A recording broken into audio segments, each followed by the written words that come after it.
भरपूर सकड़ जो सियासी समाजी अॻवान मोहम्मद अली शेख जो बल्दियाती इलेक्शन के हवाले से टाउन कमेटी कंदरा के 6 वार्डन जो तूफ़ानी दौरो पंहिंजे पैनल के उम्मीदवार की भरपूर हिमायत केतरा आज़ाद उम्मीदवार शेख पैनल के उम्मीदवार के हक़ में हथ खणी विया भरपूर हिमायत जो ऐलान करे छॾियो।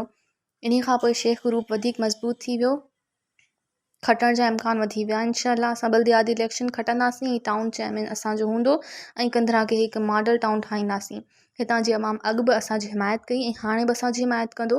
असीं अॻु बि हितां जी ख़िदमत कई ऐं हाणे बि कंदासीं। असांजो कंहिं बि पार्टी सां को बि इख़्तिलाफ़ न आहे, बसि नज़रियाती इख़्तिलाफ़ ज़रूरु आहिनि। असीं हमेशह अवामी ख़िदमत कई आहे, इहो ई सबबु आहे जो अवाम असां सां मोहब्बत करे थो। मज़ीद ख़बरनि ऐं तफ़सीलात लाइ विज़िट कयो असांजी वेबसाइट www.awamiNewsHD.com ऐं ॾिसंदा रहो अवामी न्यूज़ HD।